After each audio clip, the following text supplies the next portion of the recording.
ಮೇವು ಮೆಲುಕು. ಮೇವಿನ ಬೆಳೆಗಳ ಬೇಸಾಯ ತಾಂತ್ರಿಕತೆಗಳನ್ನು ಕುರಿತ ಬಾನುಲಿ ಸರಣಿ. ಜೀವನವೆಷ್ಟು ಚೆನ್ನಾಗಿದೆ, ಕಲ್ಪನೆಗಿಂತಲೂ ಮಿಗಿಲಾಗಿದೆ. ಸಹಯೋಗ ವಲಯ ಕೃಷಿ ಸಂಶೋಧನಾ ಕೇಂದ್ರ, ಬಿಸಿ ಫಾರಂ, ಮಂಡ್ಯ. ಎಷ್ಟೊಂದು ಸೌಂದರ್ಯವಿದೆ, ಎಷ್ಟೊಂದು ಆನಂದವಿದೆ. ಕೇಳಿ ಮೇವು ಮೆಲುಕು. ಮೈ ಒಟ್ಟಿ ಕಣ್ತೆರೆದು ಆನಂದಿಸು, ಇದ ಕೊಟ್ಟ ದೇವರಿಗೆ ನೀ ವಂದಿಸು. ರೈತ ಬಾಂಧವರೇ, ಇಂದಿನ ಮೇವು ಮೆಲುಕು ಬಾನುಲಿ ಸರಣಿಯಲ್ಲಿ ಬಹುವಾರ್ಷಿಕ ಮೇವಿನ ಬೆಳೆಗಳ ಬೇಸಾಯವನ್ನು ಕುರಿತು ಮಂಡ್ಯದ ವಿಸಿ ಫಾರಂ ವಲಯ ಕೃಷಿ ಸಂಶೋಧನಾ ಕೇಂದ್ರದ ಪ್ರಾಧ್ಯಾಪಕರಾದ ಡಾ ಪಿ ಮಹದೇವು ಅವರೊಂದಿಗೆ ಸಂದರ್ಶನವಿದೆ. ಮೈ ಒಟ್ಟಿ ಕಣ್ತೆರೆದು ಆನಂದಿಸು, ಇದ ಕೊಟ್ಟ ದೇವರಿಗೆ ನೀ ವಂದಿಸು. ಡಾಕ್ಟರ್ ಮಹದೇವ್ ಅವರೇ, ನಮಸ್ಕಾರ. ನಮಸ್ಕಾರ ಕೇಶವಮೂರ್ತಿಗಳೇ. ತಾವು ಇವತ್ತಿನ ದಿವಸ ಬಹುವಾರ್ಷಿಕ ಮೇವಿನ ಬೆಳೆಗಳ ಉತ್ಪಾದನಾ ತಾಂತ್ರಿಕತೆಗಳಿಗೆ ಸಂಬಂಧಪಟ್ಟಂತೆ ವಿವರವಾಗಿ ಮಾಹಿತಿಯನ್ನು ನೀಡಬೇಕು. ಖಂಡಿತ. ಇವತ್ತಿನ ಒಂದು ಪರಿಸ್ಥಿತಿಯಲ್ಲಿ ಬಹುವಾರ್ಷಿಕ ಮೇವಿನ ಬೆಳೆಗಳ ಮಹತ್ವ ಭಾಳ ಮುಖ್ಯವಾಗ್ತದೆ. ಯಾಕಪ್ಪ ಅಂದರೆ ರೈತರು ಪ್ರತಿ ಸಾರಿನೂ ಅದನ್ನು ಬೆಳೆಗಳನ್ನು ಬೆಳೆಸಿ ಬೀಜವನ್ನು ಬಿತ್ತಿ ಬೆಳೆ ಬೆಳೆಯುವಾಗಂಥ ಒಂದು ಅವಕಾಶ ಬಂದಾಗ ಅವರು ಹೆಚ್ಚಿನ ಒಂದು ಖರ್ಚು ಆ ಬೀಜಕ್ಕಾಗೇ ಹೋಗುತ್ತೆ. ಅಂಥ ಸಂದರ್ಭದಲ್ಲಿ ಬಹುವಾರ್ಷಿಕ ಬೆಳೆಗಳನ್ನು ಆಯ್ಕೆ ಮಾಡಿಕೊಂಡ್ರೆ ಆ ಒಂದು ಖರ್ಚಿನ ಅಲ್ಲಿ ಕಡಿಮೆ ಮಾಡಿಕೊಂಡು ಹೆಚ್ಚು ಉತ್ಪಾದನೆ ಮಾಡುವಂಥ ಒಂದು ಅವಕಾಶ ಬಹುವಾರ್ಷ ಬೆಳೆಗಳಲ್ಲಿರ್ತದೆ. ಇವುಗಳಲ್ಲಿ ಮುಖ್ಯವಾಗಿ ರೈತರಿಗೆ ಆಗುವ ಅನುಕೂಲಗಳೇನೆಂದರೆ, ಅವರು ಬೇಸಾಯದ ಖರ್ಚು ಕಡಿಮೆ ಆಗ್ತದೆ ಮತ್ತು ಉತ್ಪಾದಕತೆ ಜಾಸ್ತಿ ಆಗ್ತದೆ. ಬಹುವಾರ್ಷಿಕ ಬೆಳೆಗಳಲ್ಲಿ ಯಾವಾಗಲೂ ನಿರಂತರವಾಗಿ ಮೇವಿನ ಲಭ್ಯತೆ ಸಿಗುವಂಥ ಒಂದು ಅವಕಾಶ ರೈತರಿಗೆ, ಅದು ಹಸಿರು ಮೇವಿನ ಬೆಳೆಗಳ ಒಂದು ಆಯ್ಕೆ ಮಾಡಿಕೊಂಡಾಗ ಅದಕ್ಕೆ ಅವರಿಗೆ ಅವಕಾಶಗಳು ಬಹು ಮುಖ್ಯವಾಗ್ತವೆ. ಅವುಗಳಲ್ಲಿ ಈಗ ನಾವು ಹೆಚ್ಚಾಗಿ ಬೆಳೆಯುವಂಥ ಬಹುವಾರ್ಷಿಕ ಮೇವಿನ ಬೆಳೆಗಳಲ್ಲಿ ಏಕದಳ ಮೇವಿನ ಬೆಳೆಗಳು, ದ್ವಿದಳ ಮೇವಿನ ಬೆಳೆಗಳು ಅಂತ ನಾವು ಗುಂಪು ಕರೆಸಿದರೆ, ಏಕದಳ ಮೇವಿನ ಬೆಳೆಗಳಲ್ಲಿ ಮುಖ್ಯವಾಗಿ ಬರುವುದೇ ನಮ್ಮ ನೇಪಿಯರ್ ಹುಲ್ಲು ಅಥವಾ ಸೀಮೆ ಹುಲ್ಲು ಅಂತ ಏನು ಹೇಳ್ತೀವಿ. ಇದು ಬಹುವಾರ್ಷಿಕವಾದ ಹೆಚ್ಚು ಬೆಳೆಯುತ್ತಿರುವಂಥ ಒಂದು ಪ್ರಮುಖ ಬೆಳೆ ಏಕದಳ ಗುಂಪಿನಲ್ಲಿ. ಇದರ ನಂತರ ಗಿನ್ನಿ ಹುಲ್ಲು ಅಂತ ಬರ್ತದೆ, ಹಾಗೆ ಸಿಗ್ನಲ್ ಹುಲ್ಲು, ರೋಡ್ಸ್ ಹುಲ್ಲು, ಈ ರೀತಿ ಹಲವಾರು ದೊಡ್ಡ ಮತ್ತು ಸಣ್ಣ ಜಾತಿಯ ಈ ಏಕದಳ ಬೆಳೆಗಳು ಬಹುವಾರ್ಷಿಕ ಗುಂಪಿನಲ್ಲಿ ಬರ್ತವೆ. ಇವುಗಳನ್ನು ಆಯ್ಕೆ ಮಾಡಿಕೊಳ್ಬೇಕಾದಾಗ ರೈತರಿಗೆ ಅವರ ಒಂದು ಭೂಮಿಯ ಸಿದ್ಧತೆ, ಯಾವ ಬೆಳೆಗಳನ್ನು ಆಯ್ಕೆ ಮಾಡ್ಕೋಬೇಕು ಅಂತ ಯೋಚನೆ ಮಾಡಿದಾಗ ಮುಖ್ಯವಾಗಿ ಇವುಗಳು ಹೆಚ್ಚು ಫಲವತ್ತತೆ ಇರೋ ಭಾಗದಲ್ಲಿ ಬೆಳೆಯೋದಾದರೆ ಈ ನೇಪಿಯರ್ ಹುಲ್ಲನ್ನು ಹೆಚ್ಚು ದಕ್ಷತೆಯಿಂದ ಬೆಳೆಸಿ ಅವುಗಳನ್ನು ಹೆಚ್ಚು ಇಳುವರಿ ತಗೊಳ್ಳುವಂಥ ಒಂದು ಅವಕಾಶ ಇರುತ್ತೆ. ಈ ಬೇರೆ ಕೆಲವು ಹುಲ್ಲುಗಳಿದ್ದಾವೆ, ಅವು ಮಳೆಯಾಶ್ರಿತದಲ್ಲೇ ಬೆಳೆದು ಅವು ಸಾಮಾನ್ಯ ಫಲವತ್ತತೆಯಲ್ಲಿ ಇರುವಂಥ ಜಾಗಗಳಲ್ಲೂ ಕೂಡ ಬೆಳೆಯುತ್ತದೆ. ಆದರೆ ಇವುಗಳಿಗೆ ನೀರಾವರಿ ಇರುವಂಥ ಪ್ರದೇಶದಲ್ಲಿ ಆಯ್ಕೆ ಮಾಡ್ಕೊಳ್ಳೋದು ಭಾಳ ಮುಖ್ಯ ನೇಪಿಯರ್ ಹುಲ್ಲನ್ನು. ಯಾಕೆ ಅಂದರೆ ಇದು ಭಾಳ ತ್ವರಿತವಾಗಿ ಬೆಳೆಯುವಂಥದ್ದು, ಹೆಚ್ಚು ಕಾಂಡಗಳು, ಹೆಚ್ಚು ಬಯೋಮಾಸ್ ಅಂತ ಏನು ಹೇಳ್ತೀವಿ ಅಥವಾ ಹೆಚ್ಚು ತೂಕ ಬರುವಂಥ ಒಂದು ಇರೋದರಿಂದ ಇದನ್ನು ನೀರಿನ ಅವಶ್ಯಕತೆ ಜಾಸ್ತಿ ಇರುತ್ತೆ. ಅಂದರೆ ನೀರು ನಿರಂತರವಾಗಿ ಆ ನೀರು ಸಿಗುವಂಥ ಜಾಗಗಳಲ್ಲಿ ಬೆಳ್ಕೊಳ್ಳೋದಾದರೆ ಇದು ತ್ವರಿತಗತಿಯಲ್ಲಿ ಬೆಳವಣಿಗೆಯನ್ನು ಪಡೆದು ಪ್ರತಿ 40-45 ದಿವಸಗಳಿಗೆ ಒಂದು ಬೆಳೆಯನ್ನು ಕಟಾವು ಮಾಡ್ಕೊಬೋದು. ಸೊ ಆ ದೃಷ್ಟಿಯಲ್ಲಿ ನೇಪಿಯರ್ ಹುಲ್ಲು ಭಾಳ ಮುಖ್ಯವಾದ ಏಕದಳ ಬಹುವಾರ್ಷಿಕ ಬೆಳೆ. ಇದರಲ್ಲಿ ಹಲವಾರು ತಳಿಗಳ ಬಗ್ಗೆ ನಾವು ಈಗಾಗಲೇ ಮಾಹಿತಿಯನ್ನು ಕೊಟ್ಟಿದ್ದೀವಿ.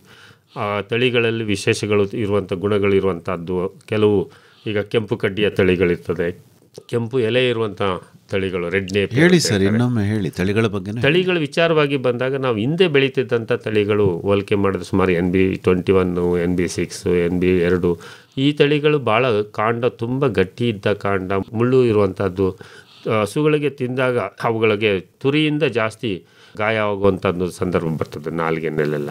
ಹಾಗಾಗಿ ಅದನ್ನು ಹೆಚ್ಚಿಗೆ ಬಯಸೋದಿಲ್ಲ ಅವಂಥ ತಳಿನ. ಹಾಗಾಗಿ ಇತ್ತೀಚೆಗೆ ಬಂದಂಥ ತಳಿಗಳನ್ನು ಸಾಮಾನ್ಯವಾಗಿ ಆ ಮೃದು ಕಾಂಡವನ್ನು ಇರೋದ್ರ ಜೊತೆಗೆ ಯಾವುದೇ ಸೋಂಕು ಇಲ್ಲದೆ ಇರುವಂಥದ್ದು ಗುಣಗಳನ್ನು ತೆಗೆದು ಹೆಚ್ಚು ಇಳುವರಿ ಕೊಡುವಂಥ ಹಾಗೂ ಮೃದು ಕಾಂಡ, ಮೃದು ಎಲೆಯ ಒಂದು ಅಂಶಗಳಿರುವಂಥದ್ದು ಮತ್ತು ಇದು ಕಡಿಮೆ ಹಾನಿಕಾರಕ ಅಂಶಗಳು. ಈಗ ಆಕ್ಸಾಲಿಕ್ ಆ್ಯಸಿಡ್ ಕಂಟೆಂಟ್ ಅಂತ ಹೇಳ್ತೀವಿ. ಆಕ್ಸಾಲಿಕ್ ಆ್ಯಸಿಡ್ ಅದು ಜಾಸ್ತಿ ಇದ್ದಷ್ಟು ಈ ಪಶುಗಳಲ್ಲಿ ಈ ಕ್ಯಾಲ್ಸಿಯಂ ಲಭ್ಯತೆಯನ್ನು ಅವು ಕಡಿಮೆ ಮಾಡ್ತದೆ. ಹಾಗಾಗಿ ಆ ಅಂಶವನ್ನು ಕಡಿಮೆ ಮಾಡಿರುವಂಥ ತಳಿಗಳು ಕೂಡ ಈಗ ನಮ್ಮಲ್ಲಿ ಲಭ್ಯ ಇದ್ದಾವೆ. ಮತ್ತು ಹೆಚ್ಚು ಕಾಂಡಗಳು ತೆಂಡೆ ಹೊಡೆಯುವಂಥ ಈಗ ಆಸ್ಟ್ರೇಲಿಯನ್ ನೇಪಿಯರ್ ಅಂತ ಬರ್ತದೆ, ಇಂಡೋನೇಷ್ಯನ್ ನೇಪಿಯರ್ ಅಂತಲೂ ಕೂಡ ಈಗ ನಮ್ಮ ಕರ್ನಾಟಕದ ಹಲವಾರು ಭಾಗಗಳಲ್ಲಿ ನಾವು ಕಾಣ್ತೀವಿ. ಅವು ಹೆಚ್ಚು ತೆಂಡೆ ಹೊಡೆಯುವಂಥ ಗುಣ ಹೊಂದಿರುವಂಥ ತಳಿಗಳು. ಇದರ ಜೊತೆಗೆ ಹೆಚ್ಚು ರಸಭರಿತವಾಗಿ ಕಾಂಡದಲ್ಲಿ ಹೆಚ್ಚು TSS ಇರುವಂಥ ತಳಿ ಕೂಡ ನಮ್ಮಲ್ಲಿದೆ. ಆ TSS ಅಂದರೆ ಸಕ್ಕರೆ ಅಂಶ ಜಾಸ್ತಿ ಇರುವಂಥದ್ದು. ಅದನ್ನು ನಾವು ಸೈಲೇಜ್ ಆಗೂ ಕೂಡ ಉಪಯೋಗಿಸ್ಬೋದು. 6%ಗಿಂತ ಜಾಸ್ತಿ TSS ಇರೋದು ಅಂಥ ತಳಿಗಳನ್ನು ಮಾಡ್ಬೋದು. ಅದರಲ್ಲಿ ಇದೊಂದೇ ತಳಿ ಆ ಒಂದು ಗುಂಪಿನಲ್ಲಿ ಬರುವಂಥದ್ದು, ಹೆಚ್ಚು TSS ಇರುವಂಥದ್ದನ್ನ. ಬೇರೆ ನೇಪಿಯರ್ ಹುಲ್ಲುಗಳನ್ನು ನಾವು ಉಪಯೋಗಿಸ್ಬೇಕಾದ್ರೆ ಸ್ವಲ್ಪ ಬೆಲ್ಲದ ಪುಡಿ ಅಥವಾ ಕಬ್ಬಿನ ತುದಿಯನ್ನು ಉಪಯೋಗಿಸಿದಾಗ ಅದಕ್ಕೆ ಬೇಕಾಗುವಂಥ ಸಕ್ಕರೆ ಅಂಶವನ್ನು ಯಾವುದು ಈ ಒಂದು ಸೈಲೇಜ್ ಮಾಡೋದಕ್ಕೆ ಉಪಯೋಗಿಸುವಂಥ ಸಕ್ಕರೆ ಅಂಶದ ಅವಶ್ಯಕತೆಯನ್ನು ಪೂರೈಸ್ತದೆ. ಇಲ್ಲಾಂದರೆ ಈ ತಳಿಯನ್ನು ಉಪಯೋಗಿಸಿದಾಗ ನಾವು ಅದನ್ನು ನೇರವಾಗಿ ಸೈಲೇಜ್ ಮಾಡ್ಬೋದು. ಇನ್ನು ಬೇಸಾಯ ಇದೊಂದು ಬೆಳವಣಿಗೆ ಹೇಗೆ ಆಗ್ತದೆ, ಎಲ್ಲಿ ಬೆಳೀಬೋದು ಅಂದರೆ ಸುಮಾರು ಓಪನ್ ಫೀಲ್ಡ್ ಅಂದರೆ ತೆರೆದ ಭೂಮಿಗಳಲ್ಲಿ ಬೆಳೆಯೋದಾಗ ಇದು ಹೆಚ್ಚು ಇಳುವರಿ ಕೊಡ್ತದೆ. ಅದರಲ್ಲೂ ಈ ಕೆಲವರು ಹೆಚ್ಚಿನ ಭಾಗ ನಮ್ಮ ಭಾಗದಲ್ಲಿ ದಕ್ಷಿಣ ಕರ್ನಾಟಕ ಭಾಗದಲ್ಲಿ ತೆಂಗಿನ ತೋಟ ಅಥವಾ ನೆರಳಿನ ಪ್ರದೇಶದಲ್ಲಿಯೂ ಕೂಡ ಬೆಳೀತಾರೆ. ನೆರಳಿನ ಪ್ರದೇಶದಲ್ಲಿ ಬೆಳೆದಾಗ ಅದಕ್ಕೆ ತಕ್ಕಂಥ ಇಳುವರಿ ಕಡಿಮೆ ಆಗುತ್ತೆ, ಸ್ವಲ್ಪ ಪ್ರಮಾಣದಲ್ಲಿ ಕಡಿಮೆ ಆಗುತ್ತೆ, ಒಂದು 20-30% ಇಳುವರಿ ಕಡಿಮೆ ಆಗುತ್ತೆ. ಆದರೂ ಅದನ್ನು ಬೆಳೀಬೋದು. ಆದರೆ ನಾವು ಸಲಹೆ ಏನು ಮಾಡ್ತೀವಿ ಅಂದರೆ ತೆಂಗಿನ ಸುತ್ತ ಅದನ್ನು ಹಾಕಬೇಡಿ ಅಂತ ಹೇಳ್ತಿತ್ತು. ಸುಮಾರು 6 ಅಡಿ ಆ ತೆಂಗಿನ ಸುತ್ತ ಹಾಕಬಾರ್ದು. ಯಾಕೆಂದರೆ ತೆಂಗಿನ ಇಳುವರಿ ಮೇಲೆ ವ್ಯತಿರಿಕ್ತ ಪರಿಣಾಮ ಬೀರುವಂಥ ಅವಕಾಶ ಇರೋದ್ರಿಂದ ತೆಂಗಿನ ಸುತ್ತವಲ ಇದರಲ್ಲಿ ಬಿಟ್ಟು ಉಳಿದ ಭಾಗದಲ್ಲಿ ಹಾಕೋಬೋದು. ಇದು ಉಳಿದ ಇನ್ಯಾವುದೇ ತೋಟಗಾರಿಕೆ ಬೆಳೆಗಳಲ್ಲೂ ಹಾಕ್ಕೊಂಡು ಕೂಡ ಆ ಒಂದು ಬೆಳೆ ಸುತ್ತ ಬಿಟ್ಟು ಉಂಡೆ ಹಾಕೋಬೋದು. ಸೊ ಇದು ಎಲ್ಲಿ ಬೆಳಿಬೋದು ಅನ್ನೋದಕ್ಕೆ ನೀರಾವರಿ ಪ್ರದೇಶ. ಮತ್ತು ಈಗ ಚೌಳು ಮಣ್ಣು ಅಥವಾ ಕ್ಷಾರ ಮಣ್ಣು ಪ್ರದೇಶಗಳಲ್ಲಿ ಇದು ಅಷ್ಟು ಚೆನ್ನಾಗಿ ಬರೋದಿಲ್ಲ. ಸೊ ಅದಕ್ಕೆ ಬೇರೆ ಬಹುವಾರ್ಷಿಕ ಬೆಳೆಗಳಿದೆ, ಅದನ್ನು ನಂತರ ಹೇಳ್ತೇನೆ. ಸಾಮಾನ್ಯ ಫಲವತ್ತತೆ ಇರುವಂಥ ಪ್ರದೇಶಗಳಲ್ಲಿ ಇದನ್ನು ಕೆಂಪು ಭೂಮಿ ಅಥವಾ ಕಪ್ಪು ಭೂಮಿ ಪ್ರದೇಶದಲ್ಲಿ ನಾವು ಬೆಳೀಬೋದು. ಒಂದು ಎಕರೆ ಪ್ರದೇಶಕ್ಕೆ ಸುಮಾರು 8,000 ತುಂಡುಗಳನ್ನು, ಇದು ಯಾವುದೇ ಇದರಲ್ಲಿ ಬೀಜ ಬರಲ್ಲ. ಸುಮಾರು ರೈತರು ಪ್ರತಿ ಸಾರಿ ಕೇಳ್ತಾ ಇರ್ತಾರೆ, ಸೀಮೆ ಹುಲ್ಲನ್ನು ಬೀಜ ಕೊಡಿಸಿ ಸರ್, ಸೀಮೆ ಹುಲ್ಲನ್ನು ಬೀಜ ಕೊಡಿಸಿ ಸರ್ ಅಂತ. ಈ ಬೆಳೆಯಲ್ಲಿ ಮಾತ್ರ ಇದು ನಪುಂಸಕ ಗುಂಪಿಗೆ ಬರುವಂಥದ್ದು. ಇದು ನೇಪಿಯರ್ ಮತ್ತು ಸಜ್ಜೆಯನ್ನು ನಾವು ಕ್ರಾಸ್ ಮಾಡಿ ಬಂದಿರೋದ್ರಿಂದ ಅವೆರಡು ಕ್ರಾಸ್ ಮಾಡಿದಾಗ ಇದು ನಪುಂಸಕ ಅಥವಾ ಸ್ಟೆರಿಲಿಟಿ ಆಗಿಬಿಡ್ತದೆ. ಹಾಗಾಗಿ ಇದರಲ್ಲಿ ಯಾವುದೇ ಬೀಜ ಬರೋದಿಲ್ಲ. ಇದರ ಪರಿವರ್ತನೆ ಅಥವಾ ಮರು ಉತ್ಪಾದನೆ ಬರೀ ಕಾಂಡದ ಮುಖಾಂತರ ಮಾತ್ರ, ಅಥವಾ ಬೇರು ಬರಿಸಿದ ತುಂಡುಗಳಿಂದ ಮಾತ್ರ ನಾವು ಇದನ್ನು ಮರು ಉತ್ಪಾದನೆ ಮಾಡ್ಬೋದು. ಸೊ ಹೀಗಾಗಿ ರೈತರು ಗಮನಿಸಬೇಕು ಇದನ್ನು. ಇದ್ರ ಜೊತೆಗೆ ನಾವು ಎಷ್ಟು ಕಾಂಡ ತುಂಡುಗಳು ಇಲ್ಲಾಂದರೆ ಸಿಂಗಲ್ ಹೈಬ್ರಿಡ್ ನಮಗೆ ಈಗ ಕಬ್ಬಿನಲ್ಲಿದ್ದಾಗ ಇದನ್ನು ಕೂಡ ನಾವು ಚಿಕ್ಕ ಕಾಂಡಗಳನ್ನು ಹಾಕ್ಕೊಂಡ್ರು ಕೂಡ ನಾವು ಹೆಚ್ಚು ಸಂಖ್ಯೆಯಲ್ಲಿ ನರ್ಸರಿನಲ್ಲಿ ಮಾಡಿ ಹಾಕುವಂಥದ್ದು ಪದ್ಧತಿ ಕೂಡ ಇದರಲ್ಲಿ ಬರ್ತಾಯಿದೆ. ನೇರವಾಗಿ ಹಾಕೋದು ಕೂಡ ಸುಲಭವಾಗಿ ಇದು ಮೊಳಕೆ ಹೊಡೆದು ಬೇಗ ಈ ಒಂದು ಬೆಳವಣಿಗೆ ಎಸ್ಟಾಬ್ಲಿಷ್ ಆಗುವಂಥ ಗುಣ ಇದರಲ್ಲಿ ಇರೋದರಿಂದ ಯಾವುದೇ ತೊಂದರೆ ಇಲ್ಲದೇ ಯಾವುದೇ ರೈತರು ಸಾಮಾನ್ಯವಾಗಿ ಉಳುಮೆ ಮಾಡಿದ ಜಮೀನಿನಲ್ಲಿ ಇದನ್ನು ಎಸ್ಟಾಬ್ಲಿಷ್ ಮಾಡ್ಬೋದು. ಸೊ ಇದು ಒಂದು ಬೇಸಾಯಕ್ಕೆ ಬೇಕಾಗುವಂಥ ಸುಮಾರು ಎಷ್ಟು ಬೇಕಾಗ್ತದೆ, ನಾವು ಸಾಮಾನ್ಯವಾಗಿ ಇದು ಬೇಸಾಯ ಕ್ರಮಗಳಲ್ಲಿ ಮುಖ್ಯವಾಗಿ ಮೊದಲಿಗೆ ಕಡ್ಡಿ ತುಂಡಿಗಳನ್ನು ನಾನು ಹೇಳಿದೆ, ಸುಮಾರು 1 ಎಕರೆಗೆ 8,000. ಮತ್ತು ಅಂತರ ಇದು 3 ಅಡಿ ಅಥವಾ 2 ಅಡಿ ಅಂತರ ಎರಡೂ ಕೂಡ ಇದೆ ಪದ್ಧತಿ ಇದೆ. 3 ಅಡಿ ಅಥವಾ ಯಾವಾಗ ಮಾಡ್ತಾರೆ ಅಂದರೆ ಸಾಮಾನ್ಯವಾಗಿ ದಪ್ಪ ಕಾಂಡ ಬೇಕು ಅಥವಾ ದೊಡ್ಡ ರಾಸುಗಳಿಗೆ ಬೇಕು ಅಂದಾಗ 3 ಅಡಿ ಅಂತರದಲ್ಲಿ ಬಿತ್ತನೆ ಮಾಡ್ಬೋದು. ಸಣ್ಣ ರಾಸುಗಳಾದ ಈಗ ಕುರಿ ಮೇಕೆ ಇಂಥವುಗಳಿಗೆ ಬೇಕು ಅಂತ ನೇಪಿಯರ್ ಹುಲ್ಲು ಕೂಡ ಕೊಡ್ಬೋದು. ಅವನ್ನ 2 ಅಡಿ ಅಂತರದಲ್ಲಿ ಮಾಡಿಕೊಂಡಾಗ ಕಾಂಡದ ದಪ್ಪ ಕಡಿಮೆ ಆದಾಗ, ಕಾಂಡದ ಗಾತ್ರ ಕಡಿಮೆ ಆದಾಗ ಅವು ಸಣ್ಣ ರಾಸುಗಳಿಗೆ ಅನುಕೂಲ ಆಗುತ್ತೆ. ಸೊ ನಾವು ಈ ಒಂದು ಅಂತರವನ್ನು ನಿರ್ಧರಿಸ್ಕೊಂಡು ನಾವು ಬೇಕಾದ್ರೆ ನಮ್ಮ ರಾಸಿನ ಯಾವುದು ಉಪಯೋಗಿಸ್ಕೊಳ್ತೀವಿ ಅದನ್ನು ನಾವು ನಿರ್ಧಾರ ಮಾಡ್ಬೋದು. ಸಾಮಾನ್ಯವಾಗಿ ರೈತ 3 ಅಡಿಗೆ ಹಾಕುವಂಥ ಪದ್ಧತಿ. 3 ಅಡಿ ಸಾಲಿನಲ್ಲಿ, ಜೋಡಿ ಸಾಲಿನಲ್ಲೂ ಎಲ್ಲಿ ನೀರಾವರಿ ಪ್ರದೇಶ ಇದೆ ಡ್ರಿಪ್ ಇರಿಗೇಷನ್ ಅಂತ ಮಾಡುವಾಗ ಜೋಡಿ ಸಾಲಿನಲ್ಲೂ 2 ಅಡಿ 4 ಅಡಿ ಅಂತರದಲ್ಲಿ ಜೋಡಿ ಸಾಲು ಕೂಡ ಮಾಡಿ ಬಿತ್ತನೆ ಮಾಡ್ಬೋದು. ಸೊ ಇದು ಒಂದು ಬಿತ್ತನೆ ವಿಚಾರ. ಇನ್ನು ಗೊಬ್ಬರ ವಿಚಾರಕ್ಕೆ ಬಂದರೆ ಸುಮಾರು ಇದಕ್ಕೆ ನಾವು ಹೆಚ್ಚು ಸಾರಜನಕದ ಅವಶ್ಯಕತೆ ಇರೋದ್ರಿಂದ ಸುಮಾರು ಎಕರೆಗೆ ಸಾರಜನಕ ರಂಜಕ ಪೊಟ್ಯಾಷ್ ಸುಮಾರು 75 kg ಸಾರಜನಕ, 50 kg ರಂಜಕ ಹಾಗೂ 30 kg ಪೊಟ್ಯಾಷ್ ಅಂಶ ಇರುವಂಥ ಗೊಬ್ಬರವನ್ನು ನಾವು ಪ್ರತಿ ಎಕರೆ ಕೊಡಬೇಕಾಗುತ್ತೆ. ಇದು ಮೂಲ ಗೊಬ್ಬರದಲ್ಲಿ. ಮೇಲ್ಗೊಬ್ಬರವಾಗಿ ಪ್ರತಿ ಕಟಾವಿನ ನಂತರ ಸುಮಾರು 40 kg ಅಂದರೆ ಒಂದು ಎಕರೆಗೆ 40 kg ಯೂರಿಯಾ ಅಥವಾ ಈ ರೀತಿ ನಾವು ಸಾರಜನಕವನ್ನು ಕೊಡಬೇಕಾಗತ್ತೆ. ಇದಲ್ಲದೆ ಈ ಮುಖ್ಯವಾಗಿ ಈ ಒಂದು ಮೇವಿನ ಬೆಳೆಗಳಿಗೆ ಬೇಕಾದದ್ದು ಬಹುವಾರ್ಷಿಕವಾಗಿರೋದ್ರಿಂದ ನಾವು ಬಿತ್ತನೆ ಮಾಡುವ ಸಂದರ್ಭದಲ್ಲಿ ಅಥವಾ ವರ್ಷಕ್ಕೆ ಅಥವಾ 2 ವರ್ಷಕ್ಕೆ ಒಂದು ಬಾರಿ ಶಾಶ್ವತವಾಗಿ ಇದಕ್ಕೆ ಒಳ್ಳೆ ಕೊಟ್ಟಿಗೆ ಗೊಬ್ಬರ ಕೊಟ್ಟರೆ ಇದು ಇಳುವರಿಯನ್ನು ನಾವು ಚೆನ್ನಾಗಿ ಪಡಿಬೋದು. ಇಲ್ಲಾಂದರೆ ಮೊದಲ 2 ಕಟಾವಿನ ನಂತರ ಇಳುವರಿ ಕುಂಠಿತವಾಗ್ತಾ ಇರ್ತದೆ. ಯಾಕೆಂದರೆ ಅದು ಮಣ್ಣಿನ ಒಂದು ಸಾರವನ್ನು ಜಾಸ್ತಿ ತಗೊಂಡಾಗ ಅಲ್ಲಿ ಫಲವತ್ತತೆ ಕಡಿಮೆ ಆಗ್ತದೆ, ಪೋಷಕಾಂಶಗಳ ಲಭ್ಯತೆ ಕಡಿಮೆ ಆಗ್ತದೆ. ಆವಾಗ ನಾವು ಕೊಟ್ಟಿಗೆ ಗೊಬ್ಬರ ಕೊಡಲಿಲ್ಲ ಅಂದರೆ ಇದು ಇಳುವರಿ ಕಡಿಮೆ ಆಗಿಬಿಡ್ತದೆ. ಹಾಗಾಗಿ ಎಕರೆಗೆ ಸುಮಾರು 4-8 ಟನ್ರಷ್ಟು ಗೊಬ್ಬರ ಕೊಡಬೇಕಾಗುತ್ತೆ, ಕೊಟ್ಟಿಗೆ ಗೊಬ್ಬರನ. ಇದನ್ನು ಬೆಳವಣಿಗೆ ಯಾವ ರೀತಿಯಪ್ಪ ಅಂದರೆ ಕೆಲವು ತಳಿಗಳು ಈ ಹೂ ಬರುವಂಥ ಗುಣಗಳು ಹೊಂದಿರುತ್ತೆ, ಹೆಚ್ಚು ಹೂ ಬರ್ತಾ ಇರ್ತವೆ. ಕೆಲವು ಸಾಧಾರಣ ಹೂ ಬರ್ತದೆ. ಅದು ನಾನು ನೋಡಿಕೊಂಡು ಹೂ ಬರುವಂಥ ಸಮಯಕ್ಕೆ ಇದೇನಿಲ್ಲ, ಇದು ಕಟಾವು ಬೆಳವಣಿಗೆ ಒಂದು 50 ದಿವಸಕ್ಕೆ ಒದಗಿ ಬರುವಂಥದ್ದು. 50 ದಿವಸಕ್ಕೆ 45-50 ದಿವಸಕ್ಕೆ ಒಂದು ಕಟಾವು ನಾವು ಇದನ್ನು ಮಾಡ್ಬೋದು ಮೊದಲ ಹಂತದಲ್ಲಿ. ಎರಡನೇ ನಂತರ ಕಟಾವುಗಳನ್ನು 30-40 ದಿವಸ ಬರ್ತದೆ. ಬಿತ್ತನೆ ಮಾಡಿದ ಮೊದಲ ಹಂತದಲ್ಲಿ 50 ದಿವಸಗಳ ನಂತರ ಕಟಾವು ತಗೊಳ್ಳುತ್ತೆ. ಮೊದಲ ಕಟಾವಿನ ನಂತರ 30-40 ದಿವಸಕ್ಕೆ ಒಂದೊಂದು ಕಟಾವು ನಾವು ಮಾಡ್ಬೋದು. ಒಟ್ಟಾರೆ ಈ ರೀತಿ ಮಾಡಿದಾಗ ಪ್ರತಿ ಕಟಾವಿಗೆ 60-70 ಟನ್ನಷ್ಟು ಇದು ನಾವು ಇಳುವರಿ ತೊಗೊಬೋದು. ಸುಮಾರು ವರ್ಷಕ್ಕೆ 7-8 ಕಟಾವು ನಾವು ಇದನ್ನು ಪಡ್ಕೊಳ್ಬೋದು.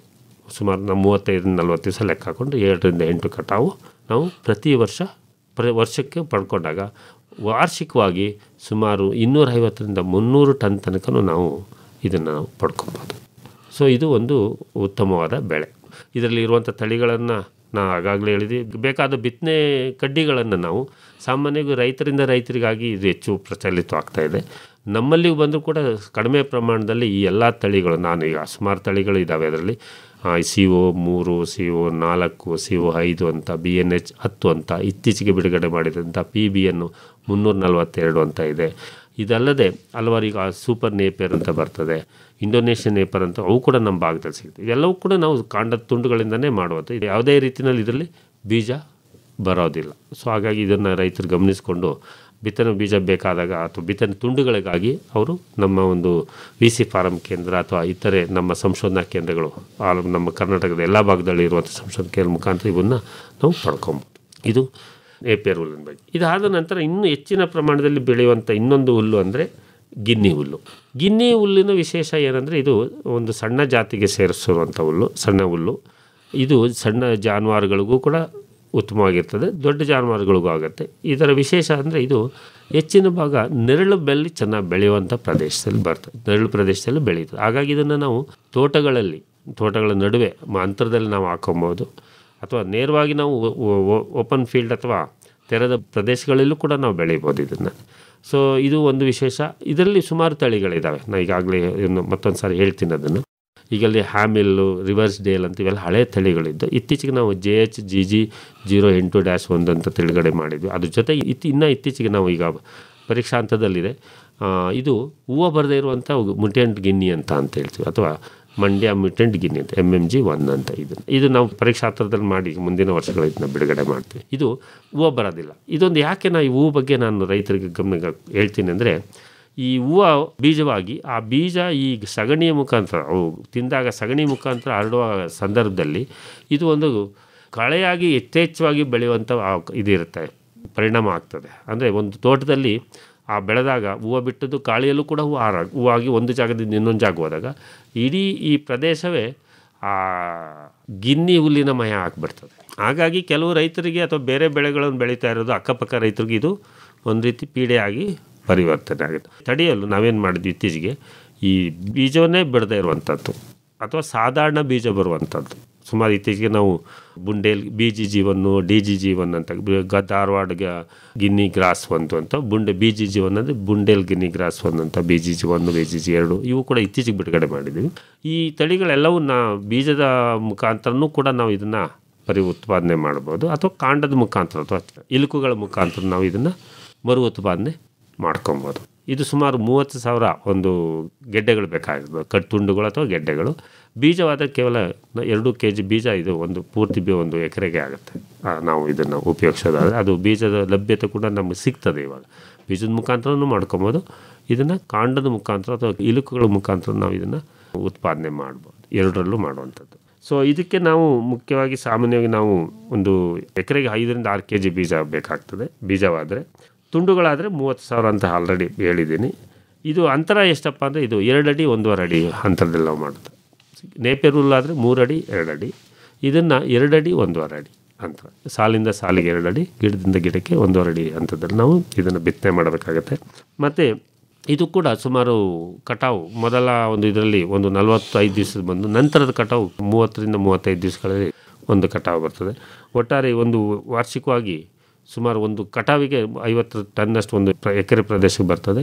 ಅದೇ ರೀತಿ ವಾರ್ಷಿಕವಾಗಿ ಸುಮಾರು 8ರಿಂದ 9 ಕಟಾವು ನಾವು ಮಾಡಿದ್ರೆ ಒಟ್ಟಾರೆಯಾಗಿ ಸುಮಾರು 200ರಿಂದ 250 ಟನ್ನು ನಾವು ಒಟ್ಟು ಹಸಿರು ಮೇವಿನ ಉತ್ಪಾದನೆಯನ್ನು ನಾವು ಇದರಲ್ಲಿ ಒಂದು ಎಕರೆ ಪ್ರದೇಶದಲ್ಲಿ ತಗೊಬೋದು. ಸೊ ಇದರ ನಂತರ ನಾವು ಹೆಚ್ಚಾಗಿ ಬೆಳೆಯುವಂಥದ್ದು ಅಂದರೆ ಈಗ ರೋಡ್ಸ್ ಹುಲ್ಲು. ಈಗ ನಾವು ಈ ರೋಡ್ಸ್ ಮತ್ತು ಅಂಜನ್ ಹುಲ್ಲು ಅಂತ ಎರಡು, ಇವು ಮಳೆಯಾಶ್ರಿತ ಪ್ರದೇಶದಲ್ಲಿ ಬೆಳೆಯುವಂಥ ಪ್ರಮುಖವಾಗಿ ಮಳೆಯಾಶ್ರಿತ ಬೆಳೆಯುವಂಥ ಬೆಳೆಗಳು ರೋಡ್ಸ್ ಮತ್ತು ಅಂಜನ್ ಹುಲ್ಲು. ಇವುಗಳನ್ನು ಕೂಡ ನಾವು ಬೀಜದ ಮುಖಾಂತರ ನಾವು ಪರಿವರ್ತನೆ ಉಪಯೋಗಿಸ್ಕೊಳ್ಬೋದು. ಅಥವಾ ಕಾಂಡದ ಆದರೆ ಮಾಮೂಲಿ ಈಗ ಇದಕ್ಕೆ ಗಿನ್ನಿ ಹುಲ್ಲಿಗೆ ಹೇಳಿದ ಹಾಗೆ 30,000 ಒಂದು ಎಕರೆಗೆ ಕಾಂಡದ ತುಂಡುಗಳು ಬೇಕಾಗ್ತದೆ. ಅದನ್ನು ನಾವು ಇಲುಕುಗಳ ಮುಖಾಂತರ ನಾವು ಮರು ಉತ್ಪಾದನೆ ಮಾಡ್ಕೋಬೋದು. ಸೊ ಇದು ಒಂದು ವಿಚಾರ ಇದರಲ್ಲಿ. ಇದು ನಂತರ ಇದು ಕೂಡ ಬೀಜಗಳು ಮಾಡೋದಾದರೆ ಒಂದು ಎಕರೆಗೆ ಒಂದು 5ರಿಂದ 6 kg ಬೀಜ ನಿಮಗೆ ಒಂದು ಎಕರೆಗೆ ಬೇಕಾಗುತ್ತೆ.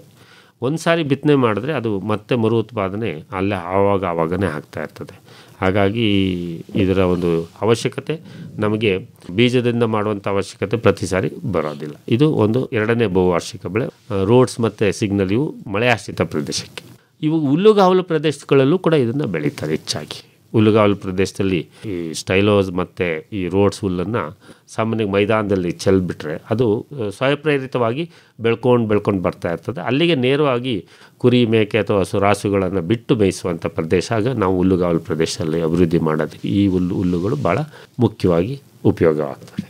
ಸೊ ಇದಲ್ಲದೆ ನಮಗೆ ನೆಕ್ಸ್ಟ್ ಬರುವಂಥದ್ದು ದ್ವಿದಳ ಗುಂಪಿನಲ್ಲಿ ಬರುವಂಥ ಬಹುವಾರ್ಷಿಕ ಬೆಳೆಗಳು. ಈಗ ಏಕದಳ ಗುಂಪಿನಲ್ಲಿ ಸುಮಾರು 5-6 ಜಾತಿ ನಾನು ನಿಮ್ಗೆ ಆಲ್ರೆಡಿ ಹೇಳಿದ್ದೀನಿ. ಇವು ಬಹುವಾರ್ಷಿಕ ಕೆಟಗರಿಯಲ್ಲಿ. ಇನ್ನು ವಾರ್ಷಿಕವಾಗಿ ಬರುವಂಥದ್ದು ಹಲವಾರು ಜೋಳ, ಮುಸ್ಕಿನ ಜೋಳ, ಸಜ್ಜೆ ಇವೆಲ್ಲ ವಾರ್ಷಿಕ ಬೆಳೆಗಳಿದ್ದಾವೆ. ಅದ್ರ ಬಗ್ಗೆ ಇನ್ನೊಂದು ಸಂದರ್ಭದಲ್ಲಿ ಅದನ್ನು ವಿವರಣೆ ಹೇಳ್ತೇನೆ. ಈಗ ಬಹುವಾರ್ಷಿಕ ದ್ವಿದಳ ಬೆಳೆಗಳು ಬಂದಾಗ ಮುಖ್ಯವಾಗಿ ನಮ್ಮಲ್ಲಿ ಬರೋದು ಬೇಲಿ ಮೆಂತ್ಯ ಅಂತ. ಈ ಬೇಲಿ ಮೆಂತ್ಯ ನಮ್ಮ ಕುದುರೆ ಮೆಂತ್ಯದ ರೀತಿ ಬೇಲಿ ಮೆಂತ್ಯನೂ ಕೂಡ ಒಂದು ಬಹು ಕಟಾವು ಬಹುವಾರ್ಷಿಕ ಬೆಳೆ.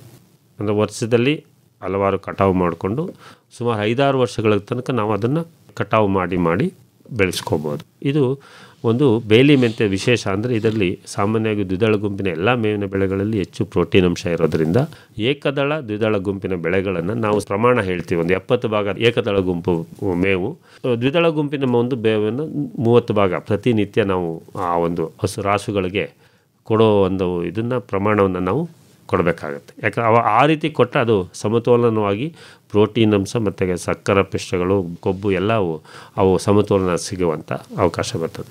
ಇನ್ನು ಹೆಚ್ಚಿನ ಪ್ರಮಾಣದಲ್ಲಿ ಇವಾಗಿನ ಹೆಚ್ಚು ಹಾಲು ಕೊಡುವ ರಾಸುಗಳಿಗೆ, ಈಗ HF ಇಂಥ ಹಸುಗಳಿಗೆ ಆ ಹಾಲಿನ ಕೊಡುವ ಪ್ರಮಾಣದ ಮೇಲೆ ನಾವು ಪೋಷಕಾಂಶಗಳನ್ನು ನೀಡಬೇಕಾಗುತ್ತೆ. ಆವಾಗ ಅಲ್ಲಿ ಅಡಿಷನಲ್ ಆಗಿ ನಾವು ಹೆಚ್ಚು ಹಸಿರು ಮೇವಿನ ಜೊತೆಗೆ ಈ ಫೀಡ್ಸನ್ನು ನಾವು ಕೊಡಬೇಕಾಗುತ್ತೆ. ಬೇಸಾಯ ಕ್ರಮಗಳಿಗೆ ಬಂದಾಗ ಸಾಮಾನ್ಯವಾಗಿ ಬೇಲಿ ಮೆಂತೆ ಮತ್ತು ಕುದುರೆ ಮೆಂತೆ ಎರಡು ಒಂದೇ ಗುಂಪಿಗೆ ದ್ವಿದಳ ಗುಂಪಿಗೆ ಬರೋದು. ಬೇಲಿ ಮೆಂತೆ ವಿಶೇಷ ಏನಂದರೆ ನಮ್ಮ ಉಷ್ಣವಲಯ ಪ್ರದೇಶದಲ್ಲಿ ತುಂಬ ಚೆನ್ನಾಗಿ ಬರ್ತದೆ.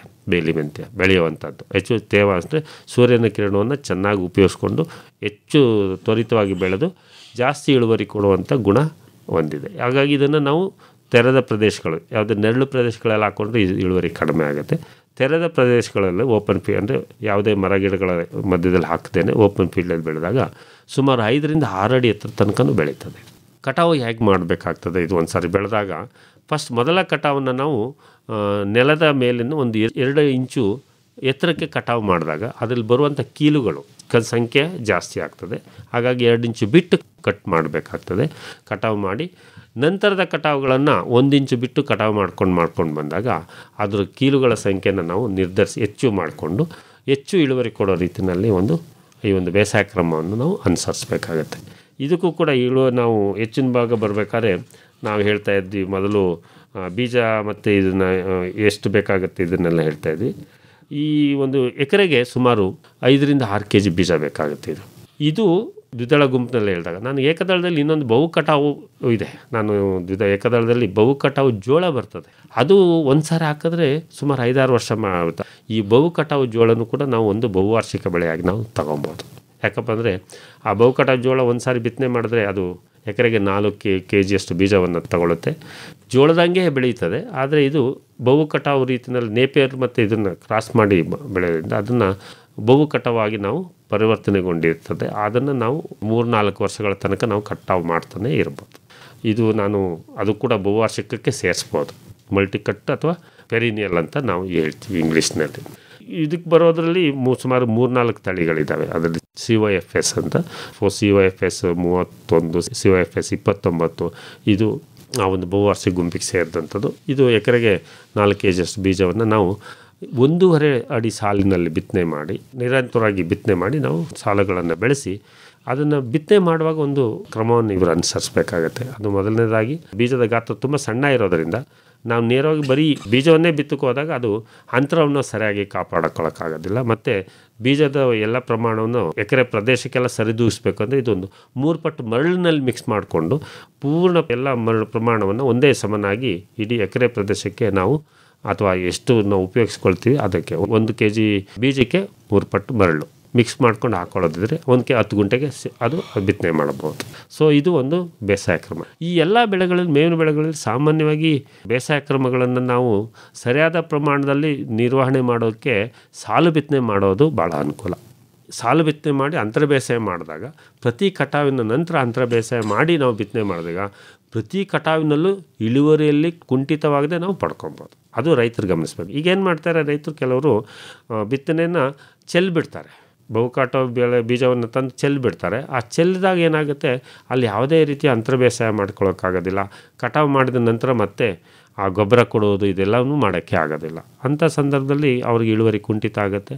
ಆವಾಗ ರೈತರಿಗೆ ಅದು ಯಾವುದೇ ನಷ್ಟವನ್ನು ಕೊಡ್ತದೆ. ಹಾಗಾಗಿ ನಾವು ಪ್ರತಿ ರೈತರಿಗೆ ಹೇಳೋದು, ಎಲ್ಲ ಬಹುವಾರ್ಷಿಕ ಬೆಳೆಗಳನ್ನು ನೀವು ಸಾಲು ಬಿತ್ತನೆ ಮಾಡಿ ಶಿಫಾರಸು ಮಾಡಿದ ಬಿತ್ತನೆ ಮಾಡೋದ್ರಿಂದ ಅಂತರ ಬೇಸಾಯ ಯಾವಾಗ ಏನೇನು ಅಂತರ ಬೇಸಾಯ ಮಾಡ್ಕೋಬೇಕಾಗತ್ತೆ, ಪ್ರತಿ ಕಟಾವು ನಂತರ ನಾವು ಗೊಬ್ಬರ ಕೊಡಬೇಕಾಗತ್ತೆ. ಆ ಗೊಬ್ಬರ ಕೊಡೋಕ್ಕೆ ಮೊದಲೇ ನಾವು ಕುಂಟೆ ಮುಖಾಂತರ ನಾವು ಇದನ್ನು ಅದನ್ನು ಅಥವಾ ನೇಗಿಲು, 2 ರೆಕ್ಕೆ ನೇಗಿಲು ಅಂತ ಹೇಳ್ತೀವಿ, ಕುಂಟೆ ಅಥವಾ ನೇಗಿಲು ಮುಖಾಂತರ ಅದನ್ನು ನಾವು ಉಳುಮೆ ಮಾಡಿ ಆಮೇಲೆ ಗೊಬ್ಬರ ಕೊಡೋದ್ರಿಂದ ಗೊಬ್ಬರದ ನಿರ್ವಹಣೆ ಅಥವಾ ಅದರ ಉಪಯೋಗಿಸುವುದು ಕೂಡ ಉತ್ತಮವಾಗಿ ಚೆನ್ನಾಗಿ ಉಪಯೋಗಿಸ್ಕೊಳ್ತೇವೆ. ನೀರು ಕೂಡ ನಿರ್ವಹಣೆ ನಾವು ಚೆನ್ನಾಗಿ ಮಾಡ್ಬೋದು. ಸಾಲು ನೀರಿನಲ್ಲಿ ಬಿತ್ತನೆ ಮಾಡ್ಬೋದು. ಇಲ್ಲಾಂದರೆ ಸಾಲು ಬಿತ್ತನೆ ಮಾಡೋ ಇನ್ನೊಂದು ಅವಕಾಶ ಏನಿದೆ ಅಂದರೆ, ಕೆಲವರು ಡ್ರಿಪ್ಪು ಅಥವಾ ಇದನ್ನು ಕೊಡೋ ಅಂತ ಬಂದಾಗ ಡ್ರಿಪ್ ಮುಖಾಂತರ ಬೆಳೆಯುವಂಥ ಸಂದರ್ಭದಲ್ಲೂ ಕೂಡ ಡ್ರಿಪ್ ಲೈನಿನ ಬದಿಯಲ್ಲಿ ಆ ಕಡೆ 2 ಕಡೆ ನಾವು ಬಿತ್ತನೆ ಮಾಡ್ದಂಗೆ ಆಗುತ್ತೆ. ಜೋಡಿ ಸಾಲು ಪದ್ಧತಿಯಲ್ಲಿ ನಾವು ಬಿತ್ತನೆ ಮಾಡ್ಕೊಬೋದು. ಸೊ ಇದು ಒಂದು ಏಕದಳ ಆಗಲಿ ದ್ವಿದಳ ಆಗಲಿ ಒಂದು ಬೇಸಾಯ ಕ್ರಮವನ್ನು ಅನುಸರಿಸೋಂಥದ್ದು. ಇದಲ್ಲದೆ ಈಗ ಇನ್ನೂ ನಮಗೆ ಬಹುವಾರ್ಷಿಕ ಬರುವಂಥ ದ್ವಿದಳ ಬೆಳೆಗಳು ಅಂದರೆ ಈ ಸ್ಟೈಲೋಜಾಂಥಸ್ ಅಂತ.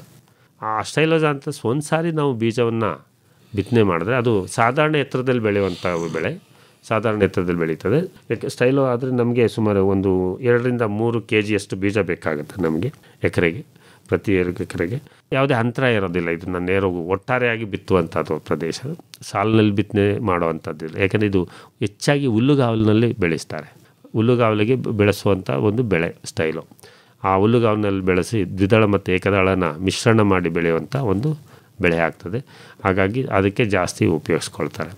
ನಾವು ತೆಂಗಿನ ತೋಟದಲ್ಲಿ ಏನಾದರೂ ಬೆಳೆಯುವಾಗ ತೆಂಗಿನ ಬುಡದ ಸುತ್ತಲೂ ಇದನ್ನು ಸ್ಟೈಲೋ ಬೆಳ್ಕೊಳ್ಳೋದ್ರಿಂದ ತೆಂಗಿಗೂ ಯಾವುದೇ ಹಾನಿಕರವಾದ ಪರಿಣಾಮವಾಗದೆ ಅದಕ್ಕೂ ತೆಂಗಿಗೂ ಉತ್ತಮವಾಗಿ ನೀರು ಹಿಡಿದುಕೊಳ್ಳುವಂಥ ಗುಣ ಜಾಸ್ತಿಯಾಗಿ ತೆಂಗಿಗೂ ಕೂಡ ಇದು ಒಂದು ಪೂರಕವಾದ ಒಂದು ವಾತಾವರಣ ಸೃಷ್ಟಿಯಾಗುತ್ತೆ. ಹಾಗಾಗಿ ತೆಂಗು ಮರಗಳ ನೆರಳಿನಲ್ಲಿ ಬೆಳೆಯುವಾಗ ಸ್ಟೈಲೋವನ್ನು ಬುಡದಲ್ಲಿ ಬೆಳೆಸಿ ಬುಡದಿಂದ ದೂರಕ್ಕೆ ಈ ಒಂದು ನೇಪಿಯರ್ ಹುಲ್ಲಿನ ಗೆಡ್ಡೆಗಳನ್ನು ಬೆಳ್ಕೊಳ್ಳೋದು ಉತ್ತಮ. ಸೊ ಇದಿಷ್ಟು ಈ ಒಂದು ದ್ವಿದಳ ಬೆಳೆಗಳ ಬೇಸಾಯದಲ್ಲಿ ನಾವು ಪ್ರಮುಖವಾಗಿ ಗಮನಿಸಬೇಕಾದದ್ದು. ಸಾಮಾನ್ಯವಾಗಿ ಇವಕ್ಕೆ ಬರುವಂಥದ್ದು ಯಾವುದೇ ಕೀಟ ಮತ್ತು ರೋಗ ಬಾಧೆಗಳು ಕಡಿಮೆ ಬರ್ತದೆ. ಈ ಎಲ್ಲ ದ್ವಿದಳ ಬೆಳೆಗಳಲ್ಲಿ ಗೂಡು ಮಾರು ಅಥವಾ ಎಲೆ ಮುರುವಂಥ ಒಂದು ಕೀಟದ ಬಾಧೆ ಬಿಟ್ಟರೆ ಉಳಿದ ಯಾವುದೇ ಒಂದು ಬಾಧೆ ಕಂಡು ಬರೋದಿಲ್ಲ. ಈಗ ಬಹುವಾರ್ಷಿಕ ಮೇವಿನ ಬೆಳೆಗಳು ಅಂತ ಹೇಳಿದ್ರೆ ಇಲ್ಲೂ ಕೂಡ ಪರಿವರ್ತನೆ ಏನಾದರೂ ಮಾಡಬೇಕಾಗ್ತದ? ಅವು 1-2-3 ವರ್ಷ ಆದಮೇಲೆ ಅದನ್ನು ಕಿತ್ತು ಬೇರೆ ಬೆಳೆ ಹಾಕಿ ಅದನ್ನು ಬೇರೆ ಕಡೆ ಹಾಕ್ಕೊಳ್ಳೋದು, ಆ ಥರ ಏನಾದ್ರು ಮಾಡಬೇಕಾಗುತ್ತೆ? ಅಥವಾ ಎಷ್ಟು ವರ್ಷ ಇಟ್ಕೋಬೋದು ಬಹುವಾರ್ಷಿಕ ಅಂತ? ಖಂಡಿತವಾಗಿ ನಾವು ಪ್ರತಿ ಬೆಳೆಯನ್ನು ಕಟಾವು ಮಾಡಿದಾಗ ಅದು ಬೇರು ದಪ್ಪವಾಗ್ತಾ ಇರ್ತದೆ. ಅದು ಒಂದು ಸಾರಿ ಕಟ್ ಮಾಡಿದ್ನ ಮತ್ತೆ 2 ಇಂಚು ಬಿಟ್ಟು ಮತ್ತೆ ಕಟ್ ಮಾಡ್ತಾ ಇರ್ತೀವಿ. ಗೆಡ್ಡೆ ದಪ್ಪವಾಗಿ ಆವಾಗ ನಿಮಗೆ ಅದು ಇಳುವರಿಯಲ್ಲಿ ಕುಂಠಿತ ಆಗ್ತಾ ಇರ್ತದೆ. ಹಾಗಾಗಿ ನಾವು ಒಂದು 4-5 ವರ್ಷ ಆದ ನಂತರ ಮತ್ತೆ ಹೊಸ ಇದನ್ನು ಮಾಡಿ. ಯಾಕೆಂದರೆ ಒಂದು ಸಾರಿ ಮಾಡಿದಾಗ ಅದಕ್ಕೆ ಮೂಲ ಗೊಬ್ಬರ ಅವೆಲ್ಲವನ್ನ ಹೆಚ್ಚು ಪ್ರಮಾಣದಲ್ಲಿ ಕೊಟ್ಟು ಮರು ಬಿತ್ತನೆ ಮಾಡೋದು ಪ್ರತಿ 5-6 ವರ್ಷಗಳ ನಂತರ ಒಂದು 5 ವರ್ಷಕ್ಕೆ ತಕ್ಕಂತೆ ನಾವು ಮಾಡ್ಕೊಬೋದು.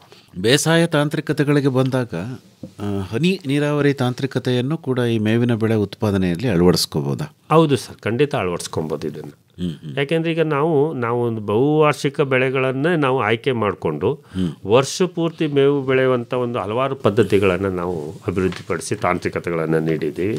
ಅದರಲ್ಲಿ ಮುಖ್ಯವಾಗಿ ನಾವು ಈ ಒಂದು ನೇಪಿಯರ್ ಹುಲ್ಲು ಮತ್ತು ಬಹುವಾರ್ಷಿಕ ಕುದುರೆ ಮೆಂತ್ಯ ಅಥವಾ ಬೇಲಿ ಮೆಂತ್ಯ, ನೇಪಿಯರ್ ಹುಲ್ಲಿನ ಸಾಲುಗಳ ಮಧ್ಯೆ ಬೇಲಿ ಮೆಂತ್ಯ ಅಥವಾ ಕುದುರೆ ಮೆಂತ್ಯ ಬೆಳೆಯುವುದು, ಅಥವಾ ನೇಪಿಯರ್ ಸಾಲುಗಳ ಮಧ್ಯೆ ಅಕ್ಸೆ ಮರಗಿಡಗಳನ್ನು ನೆಟ್ಟು ಬೆಳೆಯುವಂಥದ್ದು.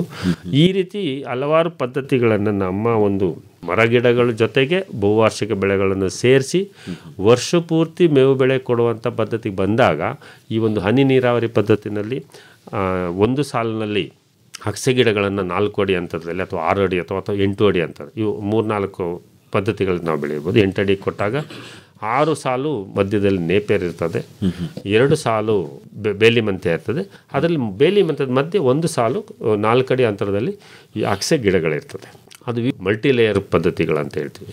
ವಿವಿಧ ಎತ್ತರದಲ್ಲಿ ಬೇರೆ ಬೇರೆ ಬೆಳೆಗಳನ್ನು, ಈಗ 4 ಅಡಿ ಕೆಳಗಡೆ ನಮಗೆ ಬರುವಂಥ ಬೆಳೆಗಳು, 4 ಅಡಿಯಿಂದ ಮೇಲೆ ಬರುವಂಥದ್ದು. ಈಗ ಅಗಸೆ ಆದರೆ 4 ಅಡಿ ನಂತರ ನಾವು ಆ ಒಂದು ಕಟಾವು ಮಾಡಿಕೊಂಡು 4 ಅಡಿ ಮೇಲೆ ಅದು ಸೊಪ್ಪು ಬಿಡುವಂಥದ್ದು ಇರ್ತದೆ. ಅದು ಪ್ರತಿ ಕಟಾವನ್ನು ನಾವು ಮಾಡಿದಾಗ, ಈಗ ಹಿಪ್ನೇಲೆ ಕಡ್ಡಿಯನ್ನು ಸೂಟ್ ಫೀಡಿಂಗ್ ಅಂತ ಹೇಳ್ತೀವಲ್ಲ, ಆ ರೀತಿ ಕಟಾವು ಮರ ಆಧಾರಿತ ಪದ್ಧತಿ ಬೆಳೀತಾರೆ. ಆ ಥರ ನಾವು ಈ ಒಂದು ಅಗಸೆಯನ್ನು ಇವನ್ ಹಿಪ್ನೇಲೆನೂ ಕೂಡ ಒಂದು 5-10% ಹಿಪ್ನೇಲೆ ಸೊಪ್ಪನ್ನು ಕೂಡ ನಾವು ಮೇವಾಗಿ ಉಪಯೋಗಿಸ್ತೀವಿ. ನುಗ್ಗೆನೂ ಮಾಡ್ಬೋದು. ನುಗ್ಗೆ ಎಲ್ಲವನ್ನ ಮಿಶ್ರಣವಾಗಿ ಬೆಳೆಸಿ ಎಲ್ಲವನ್ನು ಮಿಶ್ರಣವಾಗಿ ಕೊಡೋದ್ರಿಂದ ಅದು ಸಮತೋಲನ ಜೊತೆಗೆ ಯಾವುದೇ ಹಾನಿಕಾರಕ ತೊಂದರೆ ಹಸುಗಳಿಗೆ ಆಗದ ರೀತಿಯಲ್ಲಿ ನಾವು ಮಾಡೋದು. ಒಂದನ್ನೇ ಕೊಟ್ಟಾಗ ಅಂದರೆ ನೀವು ಹೇಳಕ್ಕೆ ಪ್ರಯತ್ನ ಪಡ್ತಾ ಇರೋದು, ಈಗ ಮೇವನ್ನೇ ಬೆಳೆಯುವಂಥವ್ರು, ಹೌದು, ಅದು ದ್ವಿದಳ ಇರ್ಬೋದು, ಏಕದಳ ಇರ್ಬೋದು, ಬಹುವಾರ್ಷಿಕ ಮೇವಿನ ಬೆಳೆಗಳನ್ನು ಬಹುವಾರ್ಷಿಕ ಮೇವಿನ ಮರಗಳ ಜೊತೆ ಸಂಯೋಜಿಸಿ ಬೆಳೆಯುವಂಥ ಹಲವಾರು ಉತ್ತಮವಾದ ಪದ್ಧತಿಗಳನ್ನು ನಾವು ಅಭಿವೃದ್ಧಿಪಡಿಸಿ ಅದಕ್ಕೆ ಬೇಕಾಗುವಂಥ ಬೇಸಾಯ ಪದ್ಧತಿಗಳನ್ನು ನಾವು ಹೇಳಿದ್ದೀವಿ. ಅದರಲ್ಲಿ ಮುಖ್ಯವಾಗಿ ತೆಂಗಿನ ತೋಟದಲ್ಲಿ ಬೆಳೆಯುವಂಥ ನೇಪಿಯರ್ ಹುಲ್ಲು, ಅಥವಾ ತೆಂಗಿನ ತೋಟ ಇಲ್ಲದ ತೆರೆದ ಪ್ರದೇಶದಲ್ಲಿ ನೇಪಿಯರ್ ಮತ್ತು ಬೇಲಿ ಮೆಂತ್ಯ ಸಾಲು, ನೇಪಿಯರ್ 6 ಸಾಲು, ಬೇಲಿ ಮೆಂತ್ಯ 2 ಸಾಲು, ಅಥವಾ ನೇಪಿಯರ್ ಮಧ್ಯದಲ್ಲಿ ಈ ಇದು ನಾವು ಕುದುರೆ ಮೆಂತ್ಯನೂ ಕೂಡ ನಾವು ಕಾಲಕ್ಕೆ ತಕ್ಕಂತೆ, ಕುದುರೆ ಮೆಂತ್ಯ ಆದರೆ ಅದು ಚಳಿಗಾಲದಲ್ಲಿ ಮಾತ್ರ ನಾವು ಬೆಳ್ಕೋಬೇಕಾಗತ್ತೆ, ಬೇಲಿ ಮೆಂತ್ಯನ ವರ್ಷ ಪೂರ್ತಿ ನಾವು ಬೆಳೆಯಬಹುದು. ಅಂದರೆ ಒಂದು ಮೇವಿನ ಉತ್ಪಾದನೆಗಾಗಿಂತ ಒಂದು ಜಾಗ ಬಿಟ್ಟಾಗ ಮೇವಿನಲ್ಲೂ ಕೂಡ ಸಮಗ್ರತೆಯನ್ನು ತರೋದಕ್ಕೆ ಸಾಧ್ಯ ಅಲ್ಲ? ಹೌದು, ಖಂಡಿತ. ಸಮಗ್ರ ಏಕದಳ, ದ್ವಿದಳ, ಮರಗಿಡ ಮೂರನ್ನೂ ಸೇರಿಸಿ ಒಂದು ಯಾಕೆ ಆ ರೀತಿ ಮಾಡಿದಾಗ ಈಗ ಪ್ರತಿ ಪ್ರದೇಶದ ಒಂದು ಗುಂಟೆ ಪ್ರದೇಶದಲ್ಲಿ ನಾವು ಪಡೆಯುವಂಥ ಇಳುವರಿಯನ್ನು ಜಾಸ್ತಿ ಮಾಡ್ಕೊಂಡು. ಮತ್ತು ಮೇವು ಅಂತಂದಾಗಲೂ ಅಷ್ಟೇ, ಹಸಿರು ಮೇವು ಅಂದರೆ ಸಾಮಾನ್ಯವಾಗಿ ನಮ್ಮ ರೈತರು ನೇಪಿಯರ್ ಒಂದನ್ನು ತುಂಬ ಪ್ರಧಾನವಾಗಿ ಪರಿಗಣಿಸ್ತಾರೆ. ಹೌದು ಸರ್. ಅದರ ಜೊತೆಗೆ ಒಣಮೇವು ತಗೊಂಡೋಗಿ ಹಾಕ್ತಾರೆ, ಹಸಿರು ಹಾಕಿದ್ದೀನಿ, ಒಣಮೇವು ಹಾಕಿದ್ದೀನಿ, 4 ಕೊಡಲಿ ಅನ್ನೋದು ಅವ್ರ ನಿರೀಕ್ಷೆ. ಆದರೆ 25 ಬಗೆಯ ಮೇವನ್ನು, ಹಸಿರು ಮೇವನ್ನೇ ರಾಸುಗಳಿಗೆ ತಿನ್ನಿಸ್ಬೇಕು ಅಂತ ತಜ್ಞರು ಹೇಳ್ತಾರೆ.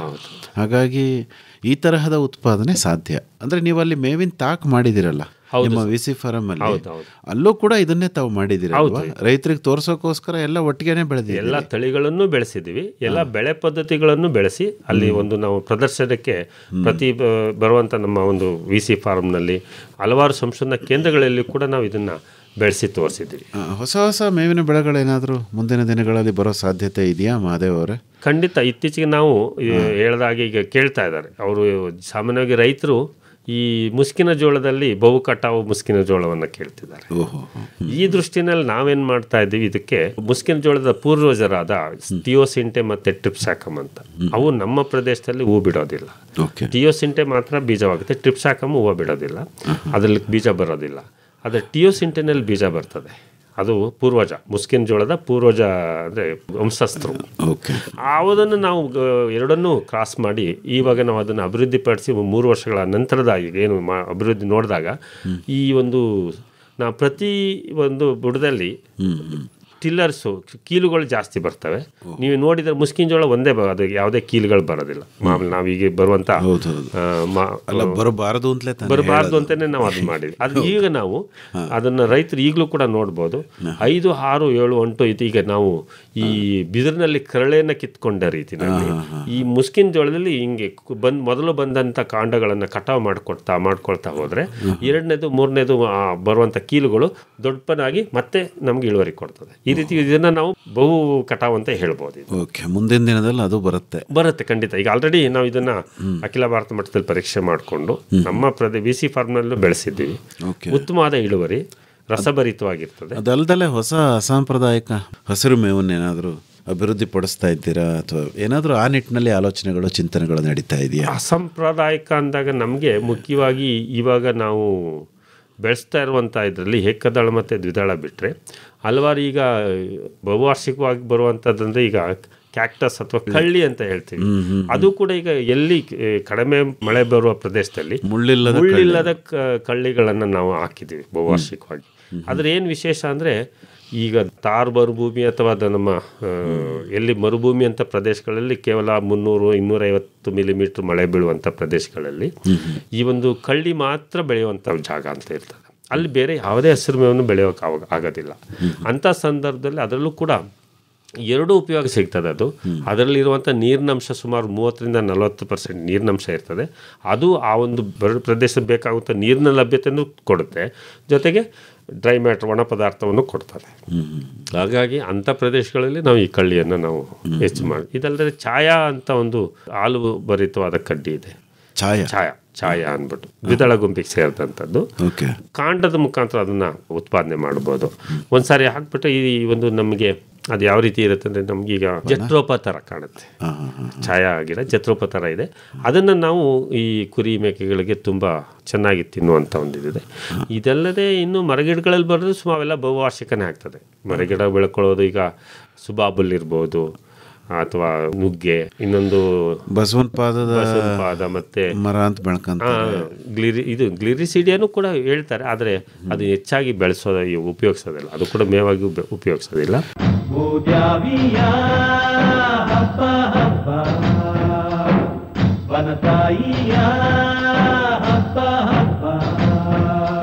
ರೈತ ಬಾಂಧವರೇ, ಪ್ರತಿದಿನ ಸಂಜೆ 6:50 ಪ್ರಸಾರವಾಗುವ ಕೃಷಿ ರಂಗ ಕಾರ್ಯಕ್ರಮಗಳನ್ನು ಮತ್ತೆ ಮತ್ತೆ ಕೇಳಬೇಕಾ?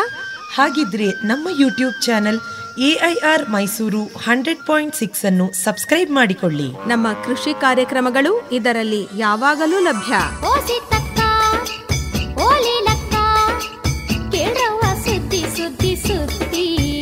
ಕೇಳಿ, ಆನಂದಿಸಿ ಮೈಸೂರು ಆಕಾಶವಾಣಿಯ ಕೃಷಿ ರಂಗ ಕಾರ್ಯಕ್ರಮಗಳನ್ನು.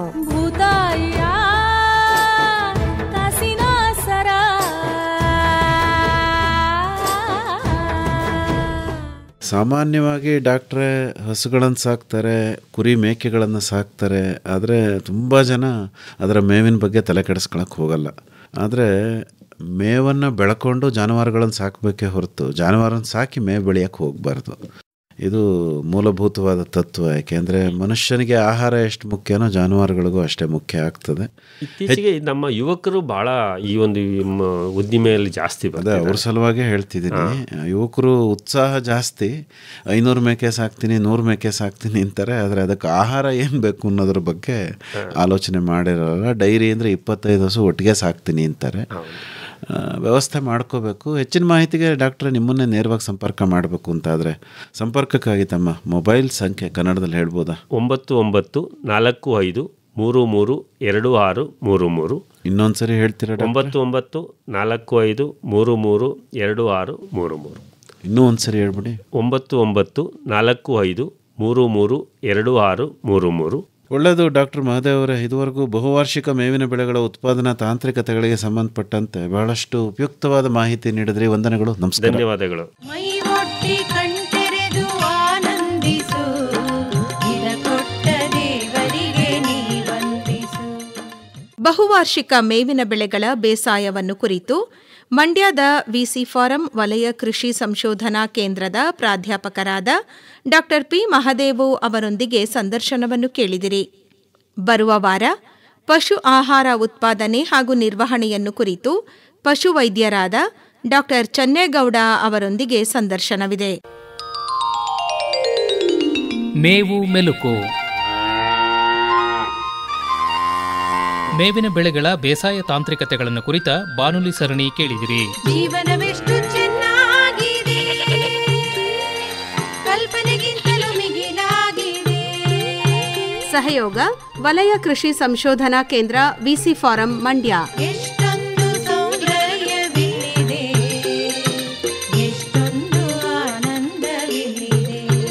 ಸಂಕಲನ ಆರ್ ಲೋಕೇಶ್ವರಿ, ನಿರ್ಮಾಣ ಎನ್ ಕೇಶವಮೂರ್ತಿ. ಮೈ ಒಟ್ಟಿ